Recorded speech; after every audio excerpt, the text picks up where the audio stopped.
ये सही था दीपेश। आवाज आ गई। राजा भाई ठीक है ना? चलो स्टार्ट। आवाज आ रही है ना? कैसे हो आप? कौन काट दिया? अब भी याद आ रहा है। चलो झुमका अच्छे लग रहे हैं आप। जल्दी करो प्लीज। रेडी। चाहत किस तरह की जर्नी रही बिग बॉस की? बहुत अच्छी रही, बहुत अलग एक्सपीरियंस था, एकदम लाइफ टाइम एक्सपीरियंस। अच्छा लगा, सफ़र अच्छा था। ऑल्सो आपके कई सारे मूवमेंट्स हुए हैं रजत के साथ में, आपने बाहर आके बोले काफ़ी ट्रेंडिंग पे भी थे, तो क्या कहेंगी लाइक रजत के साथ जो फ्रेंडशिप है उस बारे में क्या कहेंगी? रजत से कभी भी दोस्ती नहीं हुई मेरी, हमेशा मतलब बातचीत होती थी, फिर हमारा झगड़ा हो जाता था, फिर मैं रोती थी, वो चुप करवाता रहता था।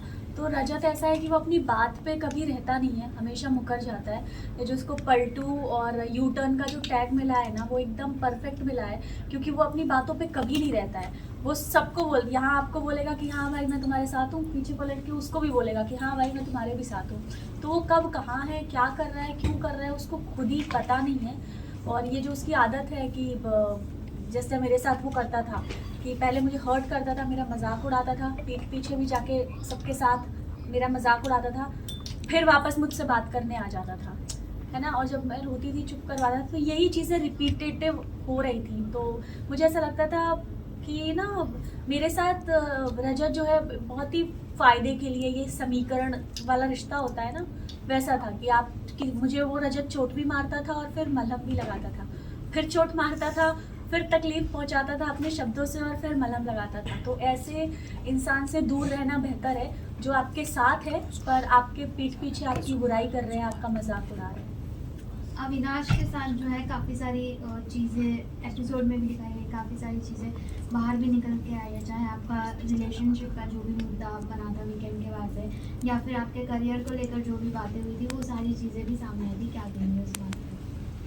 अविनाश ने जो किया, मुझे ऐसा लगता है कि उसने अपनी फुटेज के लिए, लाइमलाइट बटोरने के लिए, ये उसका एक गेम प्लान भी हो सकता है, उसके लिए उसने मेरी इज्जत के बारे में नहीं सोचा और बेबुनियाद झूठे इल्ज़ाम उसने लगाए जो एकदम मतलब बेसलेस थे। उसने एक भी बार ये नहीं सोचा कि क्या अगर मेरी जगह अविनाश की बहन होती तो जो बातें अविनाश ने मेरे लिए बोली हैं तो क्या वो तब अपनी बहन को भी वही सब बोलता। तो ये बहुत ही हर्टफुल था मेरे लिए जो कुछ भी हुआ, और शायद उसी वजह से जो बातें अविनाश ने बोली, मेरी मम्मी आई, मम्मी को भी बहुत हर्ट हुआ उन बातों को लेके। तो मम्मी का भी वो रिएक्शन था, क्योंकि एक माँ अपनी बेटी के लिए तो हमेशा खड़ी रहती है।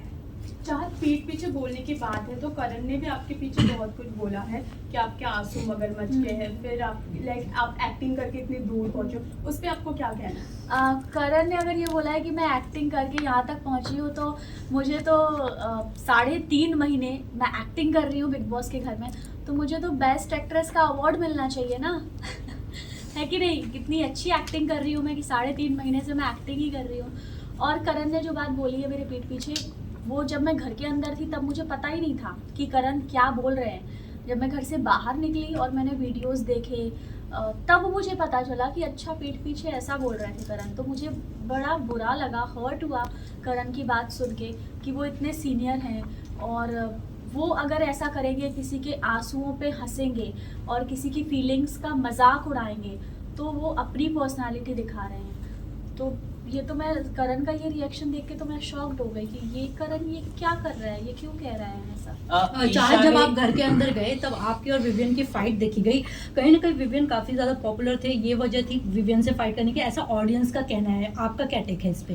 विवियन से मेरी फाइट होती थी वो इसीलिए स्टार्टिंग में, क्योंकि विवियन जो हैं वो बहुत सीनियर आर्टिस्ट हैं और इसीलिए लोग उनसे सवाल जवाब नहीं करते थे, सब लच के दब के झुक के रहते थे विवियन के सामने।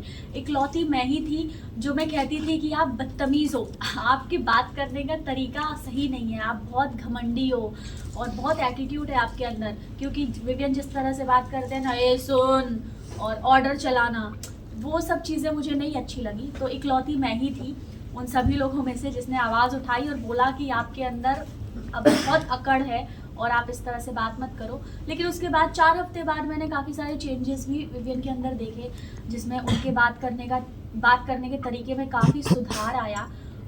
उनका वे ऑफ टॉकिंग बहुत बदल गया टुवर्ड्स मी। और भी लड़कियों के साथ, जैसे श्रुतिका को भी यही शिकायत थी, शहजादा को भी यही शिकायत थी कि विवियन का बात करने का तरीका बहुत ही गलत है, मतलब लहजा बहुत ख़राब है, तमीज़ नहीं है बात करने की। बात करते हैं तो ऐसा लगता है कि ऑर्डर सुना रहे हैं, है ना। तो बदलाव देखे मैंने विवियन के अंदर। एंड विवियन की वाइफ के जाने के बाद तो मैंने विवियन में बहुत सारे चेंजेस देखे। नूरान जी और मैं, हम तो बहुत अच्छे दोस्त हैं, और नूरान जो बोलकर गई विवियन को मेरे लिए, तो विवियन का नज़रिया बदला टुवर्ड्स मी। और उनकी वाइफ के जाने के बाद वो बहुत अच्छे से मुझसे बात करने लगे, मेरे साथ हंसी मजाक करते थे। एक टास्क था जिसमें वो कोट भी पहना रहे थे मुझे, शायद आपने देखा होगा। एंड तो बहुत बदलाव मुझे विवियन के अंदर देखने मिले मेरे प्रति उनकी वाइफ के जाने के बाद। तो मुझे ये सोच के अच्छा लगा कि अगर उनकी वाइफ ने उन्हें कुछ समझाया है या बोला है कि चाहत के साथ आप इस तरह से बर्ताव मत करो, तो वो चीज़ विवियन ने समझी और उसको अप्लाई किया, तो ये बहुत अच्छी बात है। बदलाव तो रजत के अंदर भी देखने को मिले। जब स्टार्टिंग में आपने उनका हाथ टच किया था तो उन्होंने मना कर दिया था, फिर बाद में आप लोग कपल डांस करते हुए नजर आए। इस बदलाव को क्या कहना चाहेंगे? हाँ, वो एक वैसलीन का प्रमोशन था मेरा और रजत का, तो वो बिग बॉस की तरफ से हमें दिया गया था, तो इसीलिए हम दोनों, और मैंने ही सिखाया था उसको डांस, और हम जीते भी थे। तो हो जाता है कंफर्ट, आप एक ही घर में रह रहे हो साथ में, तो वो कंफर्ट जोन आ जाता है थोड़ा। तो रजत के नेचर में भी काफ़ी चेंजेस थे। पहले वो बहुत ज़्यादा गुस्सा करता था, छोटी छोटी बातों पे भड़क जाता था, फिर वो थोड़ा काम हुआ, उसने रिएक्ट करना थोड़ा कम किया। पर कुछ चीज़ें हैं जो कि मैंने बताई जो कि मुझे रजत की बिल्कुल पसंद नहीं है। बट चाहत, आपने जो लास्ट आपका ये था टास्क, आपने जो था काटने वाला, उसके अंदर आपने रिश्ते रजत के साथ ही काटे, बट बाहर आके राहत मूवमेंट नजर आ सकता है फैंस को कभी? रजत ना कभी मेरा दोस्त था और ना ही बन सकता है, ना मैंने उसको कभी रजत भाई बोला है ना, तो भाई भी मैंने रजत भाई कभी करके उसको बोला नहीं। तो मुझे ऐसा लगता, मम्मी जी ने तो बोला दोस्त है ना, क्या नहीं है दोस्त, वो दोस्त बनने के लायक ही नहीं है, क्योंकि उस इंसान पे भरोसा ही नहीं किया जा सकता। जो इंसान अपने शब्दों पे नहीं रह सकता, जिस पे हम ट्रस्ट नहीं कर सकते, उससे हम दोस्ती कैसे करेंगे? तो मुझे नहीं लगता मेरा रजत की कभी दोस्ती हो सकती है, क्योंकि वो पलटू है। तो चाहत जी, आपसे ये जानना चाहेंगे कि टिकट टू फिनाले कौन डिजर्व नहीं करता, जो भी टॉप 7 इस वक्त घर में मौजूद है, क्या लगता है आपको? मुझे लगता है ईशा बिल्कुल भी डिजर्व नहीं करती है, क्योंकि अगर अविनाश को हटा दिया जाए तो ईशा का उस घर में कोई वजूद नहीं है। अविनाश की उंगली पकड़ के, उसके कंधे के सहारे, अविनाश के सपोर्ट से वो यहाँ तक पहुँची हैं, तो मुझे लगता है वो बिल्कुल डिजर्व नहीं करती। शायद बहुत पहले ही उनको बाहर हो जाना चाहिए। ऐसा लग रहा था कि अविनाश से आप जब भी आप बात करने जाते तो ईशा को काफी जेलस होती थी। आपको अंदर महसूस हुआ इसके बारे में? जब भी वो आपसे बात करने आता था तो चुगली गैंग को काफी परेशानी होती थी। नहीं, लेकिन वो इनसिक्योर होती ही थी अगर अविनाश किसी लड़की से बात करता था। इज इट, आपको लगता है? यस, मैंने कशिश से भी ऐसा सुना था और भी लोगों से, कि जब भी यामिनी से भी इनफैक्ट, कि अगर अविनाश तब बात करता है मुझसे जब ईशा नहीं होती है, ईशा होती है तो वो बात नहीं करता है। तो आई डोंट नो क्यों अविनाश ऐसे डर डर के रह रहा था, उसको खुल के रहना चाहिए था। जब कुछ नहीं है तो बात करने में कुछ बुराई नहीं है किसी से। तो हो सकता है ईशा है ऐसी कि उनको नहीं पसंद कि ये कहीं और चला जाए। ईशा ने ये भी कहा था कि आरफिन के साथ आपका कनेक्शन चल रहा है। जब आपको ये बात पता चला होगा तो क्या होगा? क्या उन्होंने माफी भी मांग ली है कल? हाँ, मुझे पता चला ईशा ने माफ़ी मांगी, और ईशा को अपनी गलती का रियलाइजेशन है कि आरफिन जी और मुझे लेके जो बात उन्होंने कही थी, उन्होंने सबके सामने माफ़ी मांगी, तो अच्छी बात है। लेकिन मैं यही कहना चाहूँगी कि आप सामने सामने बहुत अच्छे बनते हो, कि आप बहुत प्यारे हो, आप बहुत स्वीट हो, और पीठ पीछे आप बुराई करते हो, जिसकी वजह से आपको नाम मिला है चुगली चाची, ईवल ईशा। तो ये सारे नाम आप डिजर्व करते हो। नहीं, ईवल ईशा तो उन्होंने खुद ने खुद दिया नहीं अपने दिया। आप को। खुद नहीं दिया है, आई थिंक ये आरफिन जी ने पहली बार बोला था शायद, तो नहीं, उन्होंने खुद ने ही बोला evil Isha. Oh my god, तब तो बहुत अच्छा नाम दिया है, अपना नामकरण अच्छा किया है उन्होंने। तो यही कहती हूँ मैं कि आप ये सब करना बंद कर दो, क्योंकि ऑडियंस जो है वो दोनों साइड देख रही है। पता चलता है कि आप सामने सबके अच्छे अच्छे हो, प्यारे प्यारे से, और पीठ पीछे आप इंसल्ट कर रहे हो, आप बुराइयां कर रहे हो। तो ये चीज़ आप मत दिखाओ अपनी। टॉप 3 में किसको देखना चाहते हैं आप? टॉप 3 में आप किसको निकालना चाहते हो आप टॉप 3 में? टॉप 3 में मैं देखना चाहती हूँ गेम पॉइंट ऑफ व्यू से करण, विपिन एंड चिप।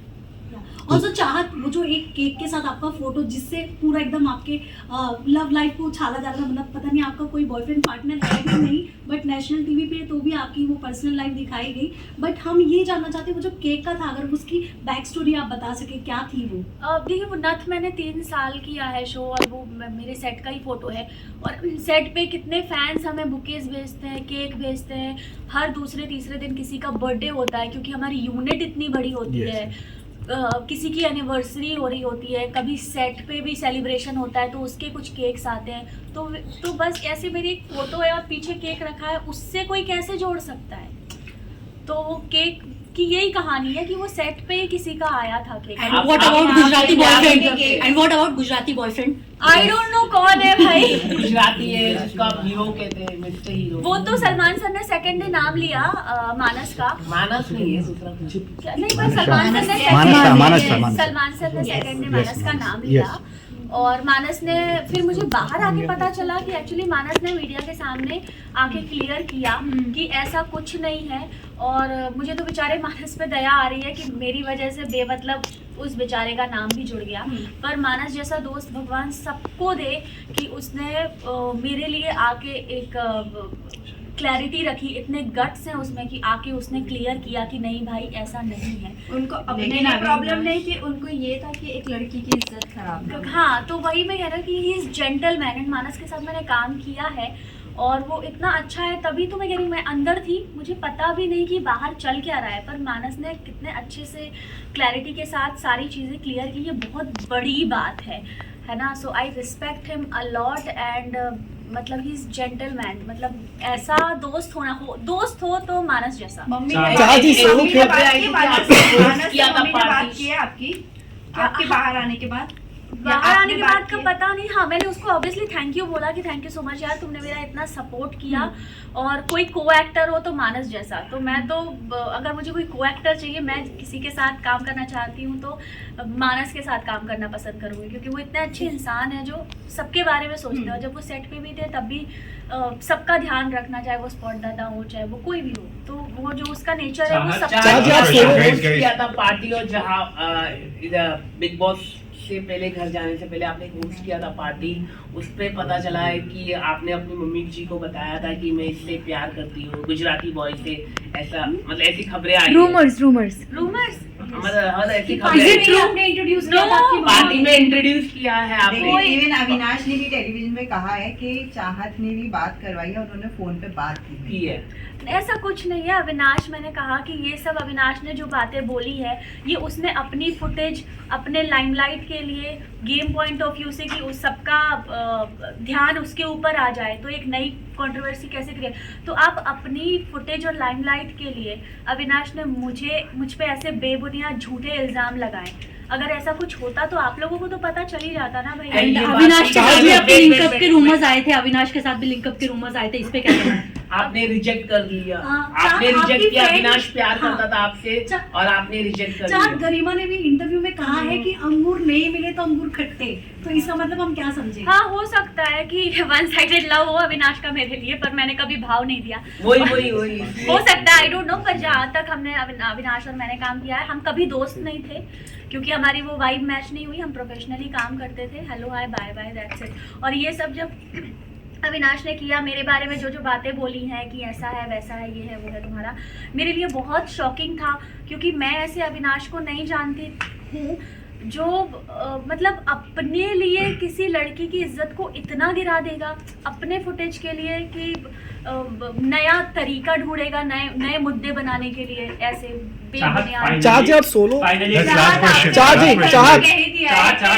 करण और विवेन टॉप 2 में होते हैं तो रियल विवेन है, मैं उसे विनर देखती हूँ। But what you want to tell, कौन विनर लगता है? इसके अलावा चाहत जब आपकी मॉम आई थी घर में, उसके बाद कहीं ना कहीं आपका गेम जो है डाउन हुआ, तो फिर क्या आप मानते हैं कि मॉम के आने का, क्योंकि अविनाश को जो उन्होंने डांटा कहीं ना कहीं वो टेलीविजन पे खराब दिखा, बाहर ऑडियंस को, क्योंकि आपकी और अविनाश की दोनों की नोक-झोंक पसंद आ रही थी लोगों को, तो इस पे क्या टेक आपका? उसके बाद सलमान सर ने भी आपको डाटा कहीं ना कहीं उस मुद्दे को लेकर के, मतलब 21 लाख का मुद्दा है, उसका नाम कहीं ना कहीं पूरी डाउन हो गई।